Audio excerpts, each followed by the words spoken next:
Hi, this is Tom Kane, the voice of Jedi Master Yoda. And this is Inside the Force. Listen, you will. Foreseen it I have, yes. It is a period of Star Wars mania, as new movies, comic books, novels, and TV shows populate the system. Fueled by their love and passion for the galaxy far, far away, two exceptional geeks tap into hundreds of holocrons in order to bring you the knowledge and insight of all things Star Wars. Come and join them as they go inside the Force. Welcome back, everyone, to Inside the Force. I am David Cottingham. He's Casey Cooley. Yes. Hey, good morning or afternoon, whenever you listen to it. Yes. Good day, everybody. Good morning, good afternoon, or good night. Yeah. Good evening. And Good evening. Yeah. Yeah. Is that Truman, right? Truman Show. Yeah, Truman In case Show. I don't see you. Good morning, good afternoon, good afternoon, good evening, and good night. Yeah, that's right. Hopefully, this is the first thing you listen to in the morning. I think they're making a show kind of based on that. Did you hear that? I have not heard that. Yeah. That's cool. They're actually making a TV show that's Basically. like the Truman thing. Oh. You know what I mean? Yeah. Because that was a TV show, too. Correct. Show in They're in the making movie. that. Yes. That's interesting. I know. That's good. Yeah. Cool. Anyway. So off 10. Yeah. Good day, everybody. This is Star Wars. Yeah. This is not the Truman Show. No. Or maybe it is. Maybe we're being... Never mind. I think there's a camera right Christoph, somewhere on the moon. there. There's a... There's a Whatever. camera in the stormtrooper. Yeah, I was going to say, he's staring at us right Yeah, that's so creepy. now. Welcome to Inside the Force. This is episode 55. We are in the middle of episode 3 month. Just 2 weeks left here. Yeah. Wrapped up the movies, which I'm sure we can do them again because there's all kinds of stuff we can profile. We'll go backwards. We could, or correctly. Correctly? Yeah. What we meant to. So episode 3, we are profiling items or episodes or people from episode 3. We are now talking system, and this week we are going to talk about the planet Mustafar, which is a very, very important planet in the Star Wars universe, leading into the major battle between Obi-Wan and Anakin. But there's a pretty good history and geography about it, so we'll dive into that. We'll get into some much anticipated news that we've been hearing about this past week. Yeah, a little bit. Yep. And we got some other things we'll talk about. Yeah, Just stick around. Just, Be patient, people. That's Come right. on.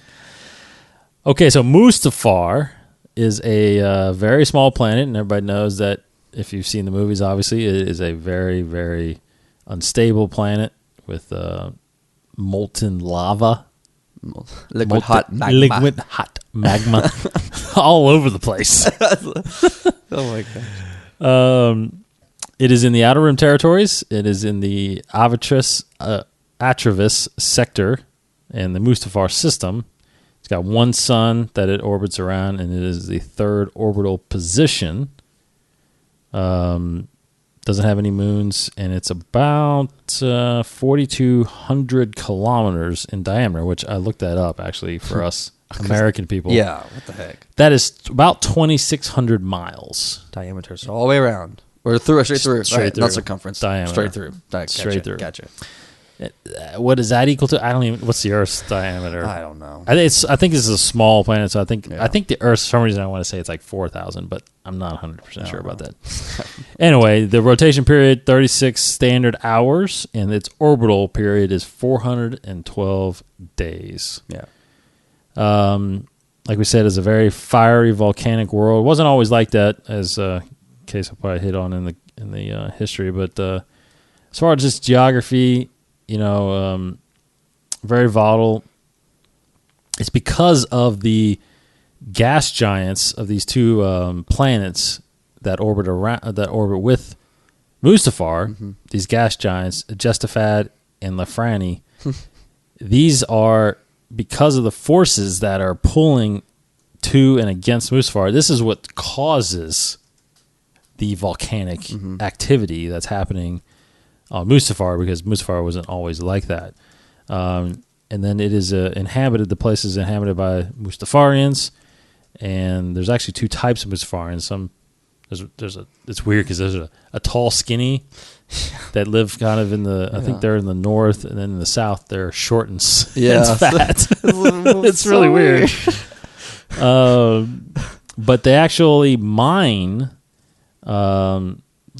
They mine the lava because there's very valuable minerals that are in the lava, and it's weird because the minerals actually cause the lava not to be as warm as it normally would be. That's why people could actually get close to it and not actually melt. Like normally you can't even get 10 feet. Your skin combust. Exactly. Yeah.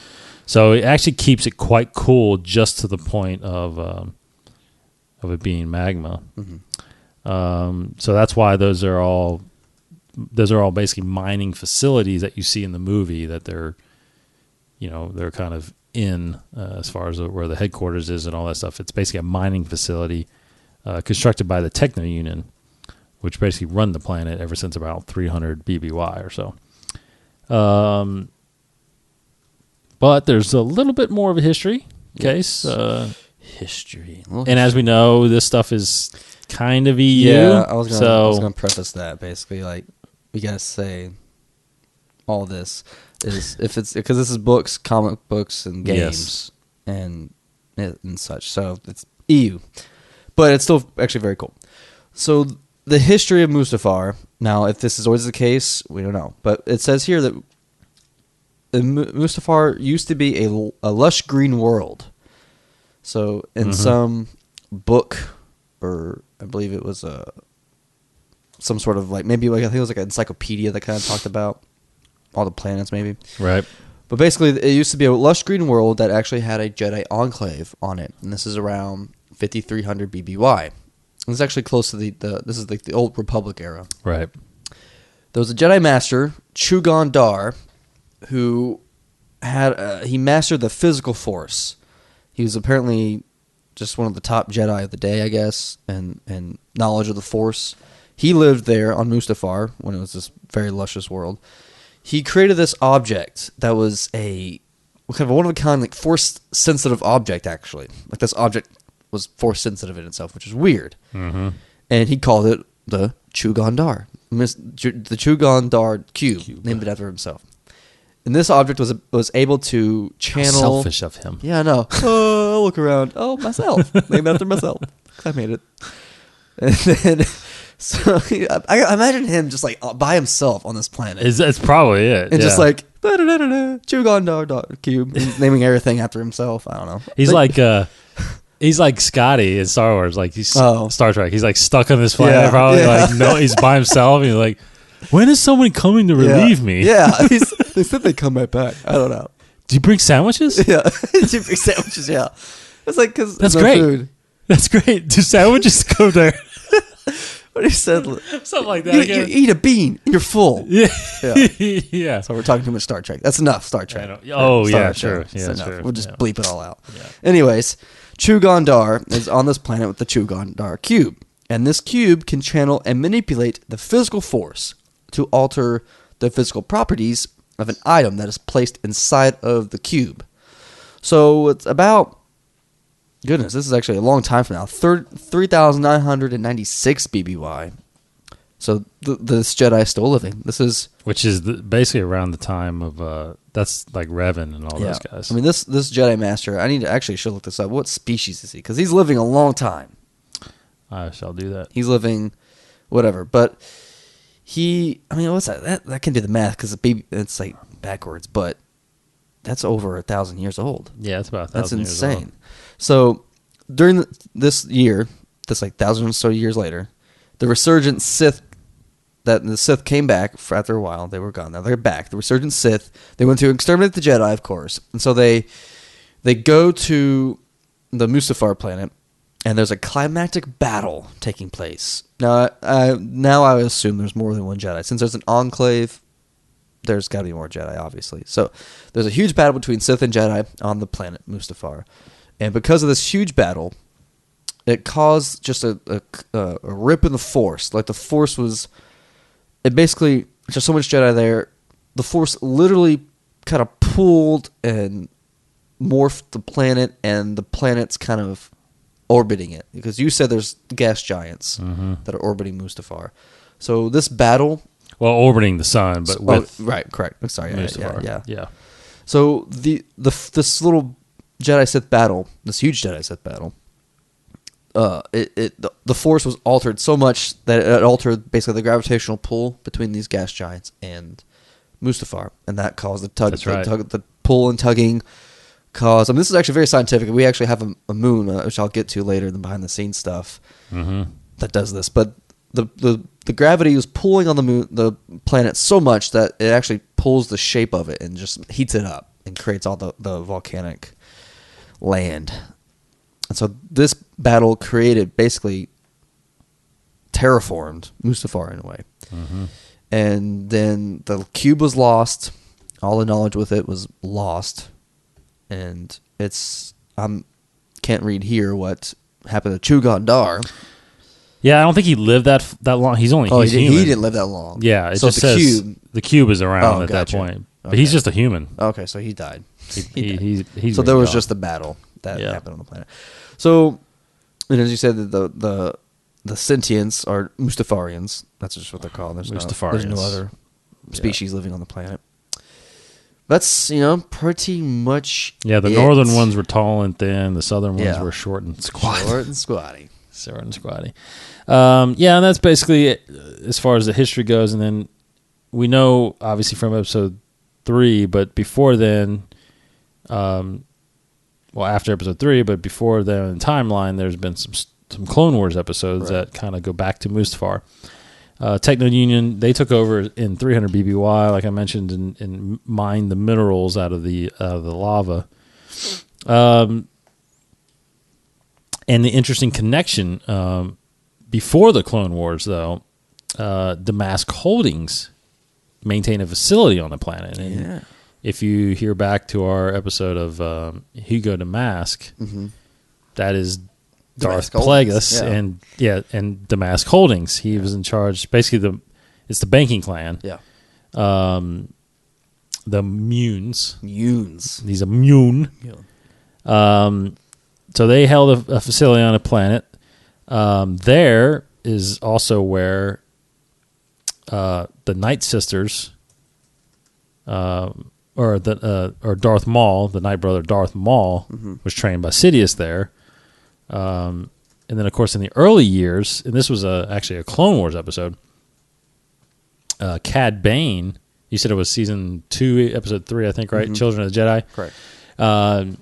Sidious contacted Cad Bane, the bounty hunter, to kidnap Force-sensitive children and take them there to the Damask Holdings facility and train them as, spies for the Galactic Empire.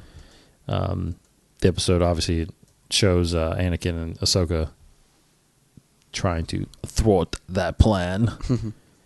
So definitely, and then one major part of the Clone Wars, I think, was happening in season 5, the return of Darth Maul, and he was trying to collect, I guess, companions in his, search to, or his mission to overthrow the Jedi and kill the Jedi. He goes to Mustafar because at that time, then, it has been taken over by Black Sun, which is basically a crime syndicate, a galactic crime syndicate. We don't really see. They're in the EU a lot, I think. I'm pretty sure they are. They're mentioned in the EU a lot, but not so much. It's like the first time that they're actually brought into to canon, and saw them. The most notable to me is Prince Zyzer, who's in Shadows of the Empire. And it's true. I mean, they started EU, I guess, right? They started in Shadows of the Empire. Yeah, I think so. Unless they were mentioning a novelization, which... I don't think so. I think Shadows was the first... That's the first time I read about them. That's the only time I've ever seen them. Yes. And Prince Zyzer being probably the most popular. I hope they make that book canon, to be honest. Because I think it fits. It fits perfectly in the in what happens. And now that Black Sun is technically canon, so, I mean, that would work. Yeah. But Maul and his brother Savage go there and recruit the Black Sun guys to as long with Death Watch. They already have a agreement with Death Watch, so they all kind of get together there, and you see the planet there in the Clone Wars. But obviously, the most important part of this planet, storyline of this planet, is of course the epic battle of Obi-Wan and Anakin. Yep. By far, and I don't know how you felt about it, but by far, this lived up to every hype I can imagine. This battle. Yeah. Now, you understand, like, for us that are old enough to know and watch the originals, in the early 80s, you just never really thought that you would ever see it, because it happened so long ago, and there's no way they're going to do that, to finally see it, I mean, we're talking nearly 30 years, right? Yeah. Well, yeah, episode 5 came out in 2005, right? Yes. Episode 3 came out in 2005, so it was 28 years after episode 4. Mm-hmm. And wow, yeah, I mean, incredible. But what about how it ended, though? How it ended, the high ground. Yeah. That was the one time I was watching the movie, I think, where I was just like, wait, what? Wait, hold on. Okay. Yeah. Just because didn't Darth Maul have the high ground in episode 1? Yeah. I mean, he could easily just like stuck his lightsaber out. Yeah, just done a circle move. Yeah, while he was flying up there. He did, because he watched him. He just watched him flip. Yeah, he just watched him. He just wasn't experienced. I guess. He didn't know about the high ground. He didn't know he could have taken him because he had the high ground. But it's just... But he's even up there swinging it. Yeah. Like, yeah. And then all of a sudden when he jumps, it's like... Wait. Did that just happen? He was so shocked. I know. So yeah, but maybe is that what gave Obi-Wan the idea? Yeah. Like he's like, wait a minute, I'm where Darth Maul was. If Darth, I mean, that's the thing is after he kills Darth Maul, he could have been like, that was the stupidest thing I could have done. Like, why would I do that? Yeah, I know. But great. Awesome. Yeah. I'm idiot. I'm glad he's a dumbass. But it's just because even in the movie, Obi-Wan even said it like, it's too late, Anakin. I have the high ground. Yes. Oh, okay. Sorry. Yeah, what's he supposed to do? You got the high ground. Well, couldn't he just like jump to the bottom and just walk up? I would have just ran or something. Yeah. Yeah. He could just jump to the bottom, walk up, and start fighting again. No, I'm going to flip to you. I'm very good at flips. Because I almost think it would have been more... I almost think it would have been more dramatic and more heartfelt if he's actually striking him, like, if they're actually clashing. Yeah, they're clashing. Yeah, like kind of like the Dooku Obi-Wan fight. Where he jabs him in the arm, the leg. Yeah, I mean, he like starts taking him down. That would have been dramatic. Yeah, you know what I mean. And then he kind of falls down there, and I don't know. I think that would have been more true. I don't know, but that was pretty gruesome though. Yeah, my gosh. That was a very emotional part. Yeah, it was. When he's phenomenal. Like, my favorite part of Hayden Christensen, when he says, I hate you, he delivers that perfectly. Yes. He just literally, like, I hate you. Yes. Like, it's just so powerful. It's such a simple word, but it was great. And his eyes turn. Yeah. Dark side. Mm-hmm. And did you know, I don't know if it's in here, but did you know they had to go back and reshoot him picking up the lightsaber? I vaguely remember this. Because they never shot that when Anakin's lightsaber, because he has it in episode 4, obviously. Correct. Yeah. But so they actually had to shoot an insert shot. Yeah. And you can tell it's an insert shot. Okay. Because he like starts walking away and then he just leans over and like picks it up. Yeah. Really quick. It might not even be you. It's probably not even Ewan McGregor. Anyway, there is some behind the scenes things you wanted to mention though. You hit on some of it where you alluded to how this was always a planned scene or like event in Star Wars mythology. Like, it says the concept of this lava duel actually came from the early versions of Return of the Jedi, where Luke would fight Darth Vader. Yes. Over a lava lake in Palpatine's throne room, which was actually in like a low level of the Imperial homeworld. Of course not. Coruscant, which back then What? it would have been Alderaan. It- well, was that Alderaan or it wasn't Alderaan. something? Yeah, but it was just Imperial. I think Yeah. he was just calling it Imperial Yeah, planet. instead of being on the Death Star, it was on the Imperial planet. Yes. So, but back then, it said it was just rumored that Anakin had suffered his wounds from Obi-Wan Kenobi on a battle over a lava pit, and it just became like a myth, pretty much. And then, actually, Joe Johnston, the director of the first Captain America, Jurassic Park 3, he's done a lot with Star Wars. Like, he basically created the concept of Boba Fett, and basically created Boba Fett, in a way. Wow. And he says Joe Johnston basically conceptualized the environment that would become Mustafar and drawings, because he did some drawings about what would be Darth Vader's home, and he basically made Mustafar around that. Because essentially, Mustafar is George Lucas's version of hell, Right.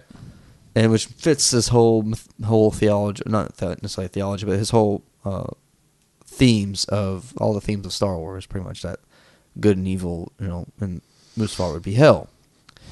Fantastic. And there's some like other little things, but that's basically and it talks about how Mustafar resembles because we actually have there's a moon. One of Jupiter's moons is a volcanic moon, so Mustafar pulls a lot from this volcanic moon, whereas the moon has, I think, what does it say, like about 8 or so volcanoes. It says Mustafar has about 100 volcanoes around the surface of the planet, and how it talks about it's made of different material, like different rock that doesn't necessarily like melt the same way or whatever. Mm-hmm. And then I remember this too, where they actually got shots of a real volcano erupting and real lava going down like the mountain, because some mountain was erupting during the time of shooting this movie. So George Lucas, to save money, sent his crew over there to just get some B-roll footage of the volcano erupting. But and there's a big special feature thing on the DVD, Blu-ray of Revenge of the Sith, about all the special effects and all the work that went into making that sequence, the Battle of Mustafar. It was incredible. Great scene. Just great sequence. Just awesome part. Yeah, absolutely. Probably my third favorite battle in Star Wars, maybe. Lightsaber battle. Third? I think Duel of the Fates, Episode 1 might be my most favorite.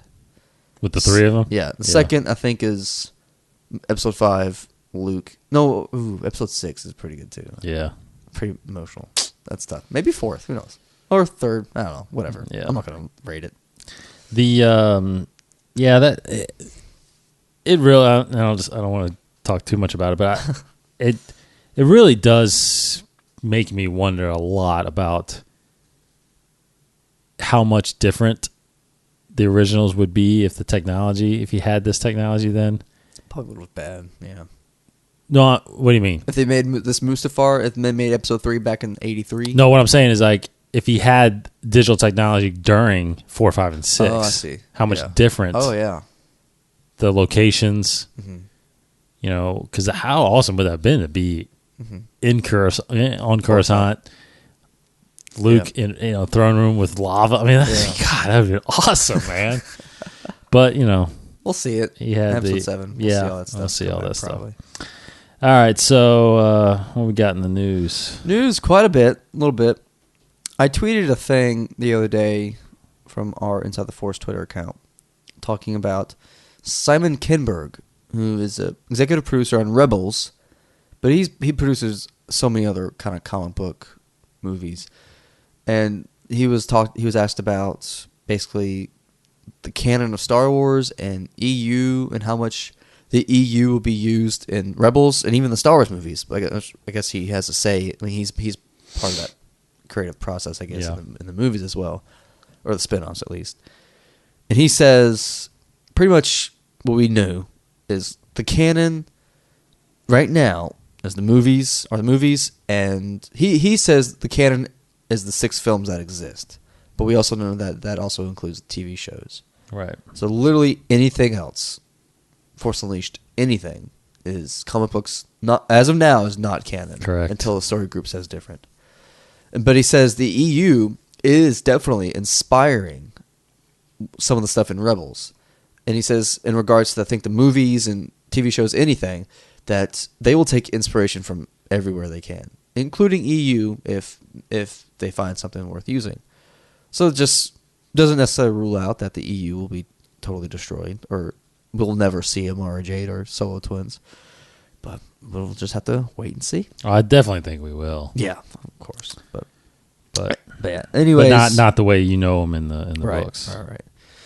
And another big piece of news: Alan Horn is one of the Disney CEO guys, executive guys, whatever, of Disney.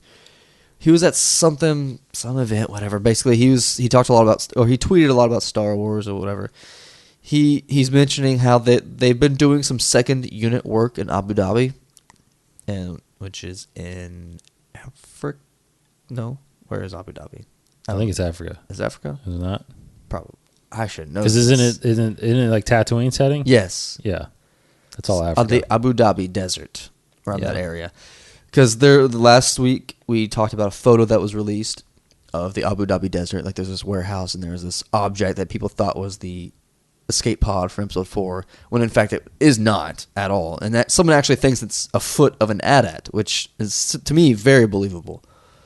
But they are in fact shooting some second unit stuff in Abu Dhabi to give that Star Wars look, he says. And he says casting is almost complete, which we've heard before. And they're not prepared to make any announcements as of yet. And he says the budget for these Star Wars movies, at least for episode 7, hasn't been determined, but it's going to be anywhere around $175 million to $200 million, which is more than what Star Wars has ever been. Just about. He says, he's just talking about how everything's in good hands with JJ, and this is a big thing right here. The Star Wars is scheduled to open up December 18th, 2015. And they're going to try to do Star Wars in 2017 and 2019. But Alan Horn said it has not been determined if those will also have December dates. And they're actually starting to thinking about maybe going back to the May release dates for these films. And it's pretty cool. So they're going to do Star Wars spin-off movies in 2016 and 2018. So we will, starting 2015, get a Star Wars movie every single year. Yeah, but correct myself, Abu Dhabi is actually in the... Is it Saudi Arabia? It's the United Arab Emirates. Oh. Okay. Emirates. Emirates, yeah. So, which is right by Saudi Arabia. So Right. it's That's right by what I the was Persian Gulf. Thinking, yeah, it's all Yeah, right. you're right. So that's Cool. kind of close to Dubai. Right, okay, gotcha. Now I know where we are. Yeah, because I just saw a picture of it, and it's like a huge city, and I was like, "Hey, that's not Africa." It's not. That place Yeah. is blowing up over there. Yeah. Yeah, so episode 7 is not moving, or it is moving. They're saying it's possible that it can be released in May, because that would be May 2016. True. No, Probably, they're right? sticking to 2015. So I think they're saying it says it has not been determined.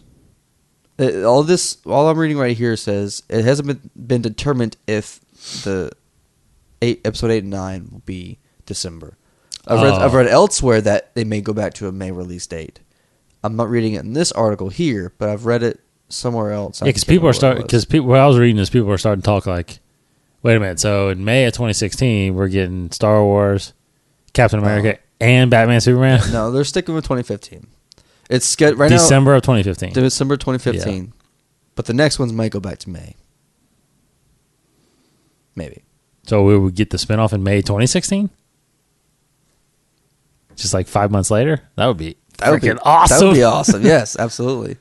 I don't know. That'd be cool. But then episode 8 would be 2017. Yes. All right. 2017, they're going every 2 years. Spinoffs will go every 2 years. But that would be less than 2 years. Oh, correct. Yeah. For the episodic ones. Correct. Because the spinoffs, you can be doing that while they're doing. Yeah. Someone else is going to be directing all that stuff. So that's weird. Yeah. Cool. Yep. Very cool. And then because originally it was May 2015. Yes, it was. I guess that's probably not possible because it's only a year away now. Guess so not. I don't know. And let's see, there was a WonderCon 2014 happened this past week, and there's a lot of Rebels stuff. They just showed some clips of one of the main characters, Hera. Hera. Hera and Chopper, Yeah. which is pretty cool. And Very cool The clip. actress who plays Very, Hera was very there. the music was like straight out of Star Wars. It's really cool. Episode 4. Yeah. Yes. It looks great. It looks fantastic. Can't wait. So Rebels is coming out very soon. I'm so excited. And then the last piece of news isn't like really that bad. There's just another potential rumor for casting, but I just want to mention it because it's kind of cool, I guess. This actor, Anthony Ingruber, I think is his last name. It's rumored to like maybe be involved with Star Wars Episode 7. Now this actor, he's not known. He hasn't done a whole lot of work necessarily, like well-known stuff that, like no starring or co-star or whatever. Basically, this actor he's young, so he's about my age. He's mostly famous for doing impressions, actually, and he does a Han Solo impression. And it's just funny, like the reason I'm saying this is because he's actually very good at some of these impressions, and so if you want to look him up, he's hilarious. But I don't think at all he's gonna be in Star Wars because he tweeted out saying huge announcement coming soon, and he says he's been growing a beard for an upcoming role. But so people are like, oh, maybe he's Star Wars because he does Han Solo impression. No, I doubt that, but it's just cool because if you watch him, he does good impressions. I'm always a fan of people who can do really good impressions, and he can. His Harrison Ford is okay. He does the facial expressions very well. Oh, really? The voice is all right, Yeah. but he's very good at the facial expressions because he already kind of looks like Harrison Ford. Huh. Yeah, but that's it. There you go. News. Good deal. Do. We did. Yeah, we had the comic Yeah. Star Wars, the Star Wars Yeah. issues number 7 came out last week. Sitting here. We will not really talk about it. No, not at all. I haven't read it. I haven't read it either. I'm gonna wait actually until they're all out. I think just one more issue, number 8. Okay. Read the whole thing together because it's hard. Because to be honest, it hasn't really been that good to me. Yes. No, I agree. And it's hard to maintain focus on it and wait the next month and get it because there's some other great books that come out. Oh yeah. Especially this past week, these books came out. These other comics. This Batman Eternal is Yeah. awesome. Justice League was really good. So you know, so we'll kind of get to that maybe at some point. This past week we got our second Force Pack in 2 weeks. 3 weeks, I guess. Yeah. We missed a week, and then so we got Lure of the Dark Side. If anybody playing out there, the Star Wars the card game, we on our other podcast, Star Wars TCG, which you can get every other Saturday. We kind of reviewed it. We spoiled a new objective set that's coming in the next Force Pack, which possibly is this week. Mm-hmm. If not this week, maybe next week. But we were able to, get some new cards in and kind of some really good ones too. I mean, I really tore down my decks and built new decks, and it's awesome because we got we got enough. And granted, I haven't bought doubles of the core sets. Yeah. But I was still able to make 2 separate Navy decks that I think are really good, and we're getting so many cards now. It's great. Yeah. So anyway, if you haven't picked up Star Wars the card game, we suggest you do that. It's a very entertaining, fun way to get into the Star Wars thing. Now what's really odd about what's happening there and what's happening in the movies is they are completely diving into the EU stuff. Where there's EU characters popping up like crazy in there. And very obscure ones. Yes. Weird. Yeah. Like we got Jarek, Mara Jade, few Dash Rendar. Kyle Katarn's a big one. Kyle He's a big Katarn, EU yes. And there's more coming. Just a real quick tidbit. This day in Star Wars history, April 22nd, 1977, ILM concludes filming for A New Hope with shooting a Star Destroyer. Huh. Very cool. That was, what was that? 37 years ago? Holy. Yeah. Your age, so you 77? Wait a minute. That ain't right. No, it had to be earlier than that. Yeah, well, Unless they shot Wow. it right before it came out. wow. And threw They it in had there. to have because it came out in May. Yeah. Wow. So that literally was like a last shot. They had to Yes. splice in there. Yeah, I wasn't even born yet, but I was born that year. I was born the year Star Wars came out. Crazy. You're a miracle baby. No. So we got one more week of episode 3 Yeah. where we are going to talk about a pretty major character next week who makes a brief appearance episode 3, but he is a major player. Mhm. And I think we're probably going to see him in episode 7. Oh, yeah. Yep. All right. Yeah. So without further ado, let's do some trivia. Okay. The trivia line is 35 and 20 is my record. Casey is 30 and 25. So we will see what happens here. Okay, Case. Somewhere between 850 something to, like 1200 something. Let's do 987. 987. Sure. All right. Interesting. Here we go. Trivia. What arthropods with insectoid eyes evolved in the underground tunnels of their homeworld? You lost me. What arthropods Yeah. with insectoid eyes evolved in the underground tunnels of their homeworld? Okay. Now, this is pretty funny. A. Mustafarians. Mm. B. Nemoidians. C. Kaminoans. Or D. Kurivar. Cool. Okay. So hold on a second. Let me type in Yeah. the 1, 2, 3, 4, 987. All right. That one is a pure guess. Okay. 987. So, yeah, what arthropods with insectoid eyes evolved in the underground tunnels of their homeworld? Mustafarians, Neomodians, Kaminoans, Corvar. Now, Nemoidians are the Trade Federation guys, right? Yes. Those are Nemoidians. And I think we see their planet in the Clone Wars. Or no. Yeah. Yes. Is I've it seen Caden Nemodia? Is the Cato planet? Nemodia, correct. Yeah. I don't remember that being underworld. There. I have a guess, but I feel like I'm totally wrong. I think it's either B or D. I think it's B or D. But I have a guess it's going to be so bad, but I feel like it's going to be so wrong. I'm trying to go, like, my knowledge of what I think an arthropod is. well, insectoid eyes. Yeah. Does that mean like a fly?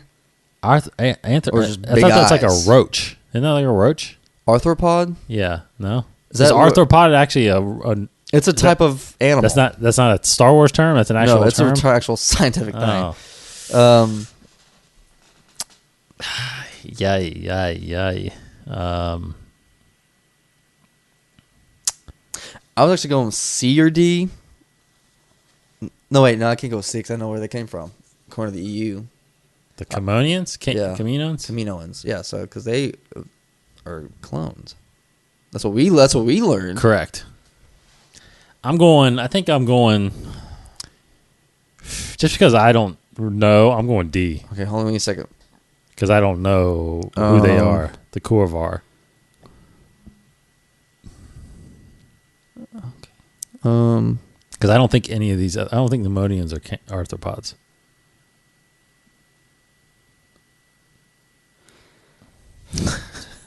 Well, I guess because you Think went Harden. Think hard. Because I know what the planet Cato Nemodia looks like. So do I. I mean, I get that's why I kind of went with it. But I'm gonna go with Cato Nemodia. The Nemodians. I'm the going with Modians, you're going B. Okay.